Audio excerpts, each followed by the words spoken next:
On Thursday, Rangers sacked manager Pedro Caixinha. For a second time, Rangers head of development Graeme Murty took charge of the first team. Could Hearts take advantage of all the turmoil? Watching at Murrayfield for us was Rob McLean. Two teenagers who started Tuesday night's Edinburgh derby, Ewan Henderson and Jamie Brandon, drop out for this one. But another two youngsters, Harry Cochrane and Lewis Moore, are drafted in. And there's a return for Isma Gonçalves. Interim Rangers manager Graeme Murty makes an immediate statement with the recall of Kenny Miller as captain. Bruno Alves and Graham Dorrans are injured. Danny Wilson makes his first start of the season.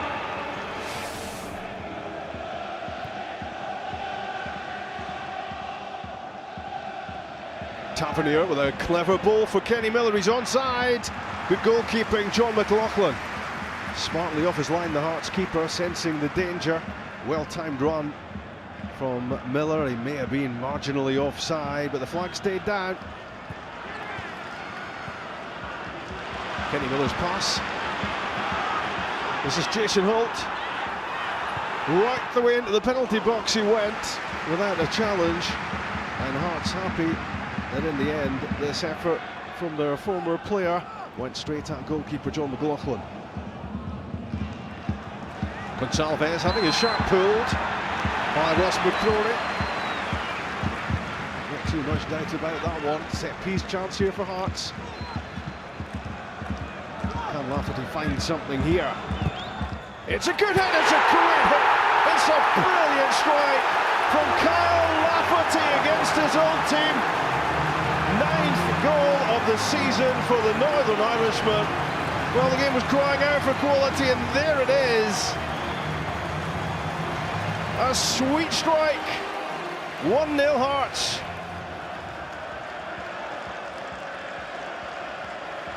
Won by Berra.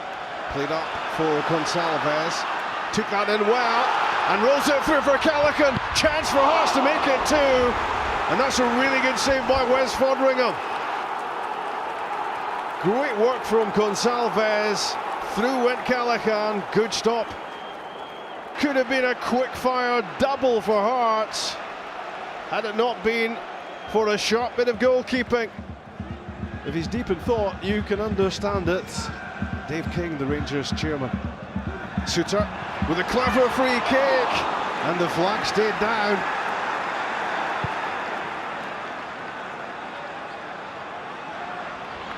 Well, John McLaughlin was right at the extent of the penalty box there, if not outside it, to collect that clearance. Well worth a look. He was outside the box there, waiting for it to arrive. Clearly outside the area, if he handled it. McCrory's pass for Morelos. Looking to turn away from Berra, slides it through for Kenny Miller, and there's the equaliser. He's back with a bang. His last start at Firhill in mid-September. He's been out in the cold, recalled by Graeme Murty, and Kenny Miller does the business. It was good play from Morelos, onside. Miller, Michael Smith, the right back, playing him on. And a deflection on the shot off Suter takes it spinning up over John McLaughlin for 1-1.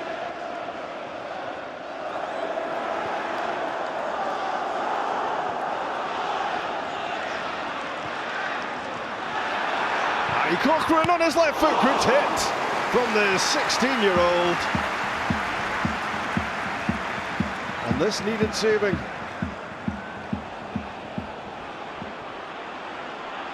And it's Candias looking to supply. Better well placed. Jimmy Walker looks as if he has a problem. John. End of the match for Walker.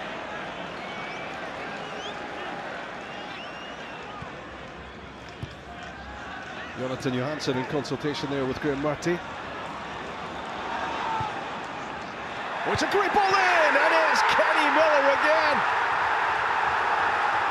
It's all going according to script for Miller. in the 65th minute. James Tavernier with a brilliant cross to pick out Miller, and that's 2-1 Rangers.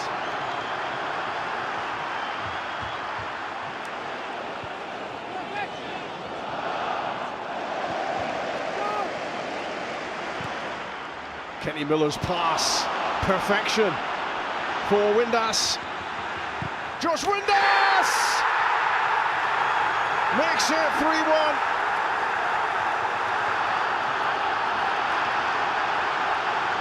And Kenny Miller's day is complete. 2 goals and now an assist with a wonder pass, which allows Windass to stretch Rangers' advantage.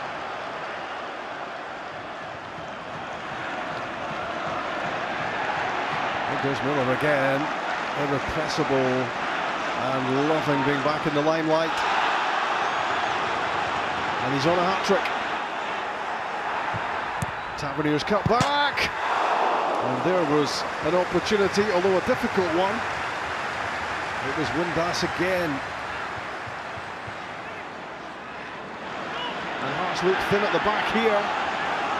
And onside is Alfredo Morelos. And he had the chance to increase Rangers' winning margin. Hearts gambling on sending numbers forward as they have to. I can almost tell you exactly when it went wrong, when we lost another midfield player, and when Jamie went down with a hamstring injury. I spent a bit of time making a decision about who was to go on, because I was just about ready to take young Harry off as well, and then Jamie goes down and it makes a really difficult situation even worse. So I can almost solely put it down to that situation, because up until that point I was really happy with the way we were playing. Well, no doubt about the story of the weekend. Kenny Miller out in the cold. Pedro Caixinha then sacked. Kenny Miller comes in from the cold. And Stephen, how big a statement was that from the 37-year-old? It was a really big call from Graeme Murty to reinstate him in the first place and to give him the captaincy. And Kenny proved he's still got a lot to offer Rangers Football Club. His movement's always good, and he does a trademark run from Kenny off the back of young Cochrane in behind Suter. Yes, he gets a wee bit of luck with the effort and it goes up over the goalkeeper, but his whole performance was outstanding yesterday. To watch him getting in between the centre half and the right back here, poor from Suter, but really good movement from Kenny, and the quality of the ball in. I mean, there's where you want it. And Tavernier's crossing in the last few weeks has been sensational. The 2 up at St Johnstone, and this is his assist outside of the foot from deep. Again, poor defensively from Hearts. I'm sure Michael will talk to us about that, but it's a fantastic pass. And he's had a lot to contend with, Kenny Miller, recently, but he's dealt with everything really professionally, and that was some comeback from him yesterday. Michael, you were there. How much better overall were Rangers without Pedro Caixinha at the helm? Well, I think when you see the impact that Kenny Miller had on the team, and he was, he was cast aside, he was never going to play part of it. He played a big, part in the game. But as a whole, I think the second half, Rangers were much more dominant. First half, I wasn't overly impressed, but you look at the 90 minutes. You look at the 90 minutes, it's a much improved performance from Rangers. There's no question of that.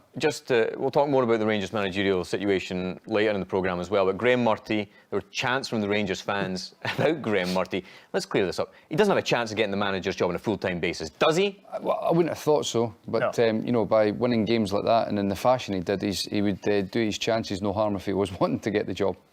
We heard the Hearts manager, Craig Levein, talk about Jamie Walker, that being the major issue in terms of Hearts not getting anything from this match. Where did Hearts fall down as far as you're concerned, Michael? Well, I don't think it was solely down to Jamie Walker going off. He was quiet. He was almost anonymous in the game as well. I think Hearts' problems are a bit bigger than solely down to one player. They have no width. They have no penetration or pace in the wide areas, and it causes them a problem. Here's some clips of, there's Smith, the right back. He has no options. That's the midfield 4, all tight and narrow. That's where he needs an option. Somebody just to slide the ball to. He thumps up the park.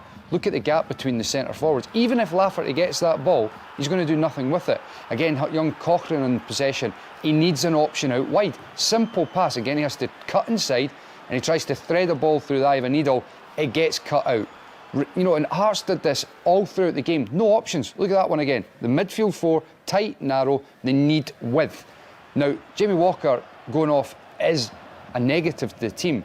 But in this game, it had no impact whatsoever because that's the midfield four. That's where Jamie Walker played the game. That's where they need somebody to go and operate, giving them penetration in the wide areas. But Hearts as a squad don't have any wingers. You could put Jamie Walker out wide, could you not? He's played that's a good before. point. Well, you could to make something better, but the bigger problem is they don't have any wingers in the squad. They've got a number of midfield players that are out injured at the moment who would make the team better, but they don't have any width, and that's the big problem. Stephen, we hear Michael's criticism of Hearts, regularly. He sees them a lot. You were there yesterday. I mean, does that all stack up for you as well? Well, it does. It pains me to agree with Michael, but I watched them on Tuesday in the derby as well, and everything that Michael's saying is pretty much true. They need to recruit, but the problem is that Craig Levein wants to get rid of players before he can bring players in, but they absolutely need to recruit wide players, and for me, a left back as well. Yeah, left back. That's a position you feel is a real problem area for Hearts. Well, it's been a problem for a number of years, and the current incumbent, Jelak, is certainly not doing any favours to his challenge to keep the position. There he is, too deep, on the wrong side of the park, playing Morelos on side. Not once, twice, yet again. That's a lack of concentration, and it's a lack of positional nous. Here he is, attracted to the ball, getting dragged out of his position, leaving an acre for Rangers to go and exploit. And it's only the fact that he's up against a very good partner in Christoph Berra at left centre half that he gets away with a lot of these problems. He comes sucked into a challenge, he's weak in it, then he goes flying into a tackle with Tavernier. Terrible. And then his reaction to get back in, he's jogging. Windass, he gets within a yard of him and then stops, and Windass gets the strike off. And it's not just positionally, it's distribution as well. He's sliding the ball up the line to nobody. You see Lafferty's telling him, in the corner, wide, get it down the line. And then look at this. This is the goal. A wonderful pass from Kenny Miller, but he has to make sure that he's narrower so the ball can't be played in between. As a midfielder, what you're looking for all the time is those gaps in the back line. Sure. And if you're a fullback, you've got to make sure that ball on the inside shoulder takes you out the game. You've got to make sure you're narrow. The ball gets played on the outside of you, and then you can go and close it. If it gets played on the inside, you're out the game. And that was a perfect example, positionally all over the place. Just briefly, how big is the recruitment job that Hearts need to do in the next? Well, I think they need, not just players in the wide area. They need a general uplift in the quality. The quality of the squad is not good enough. They are missing players through injury, though. Big players for them. Jim, Cowie, Boabin. Who would make a difference to the middle of the park. But the bigger problem, as I said to you, is they need pace, penetration in the wide areas and don't have any of them. No, I'd agree with that.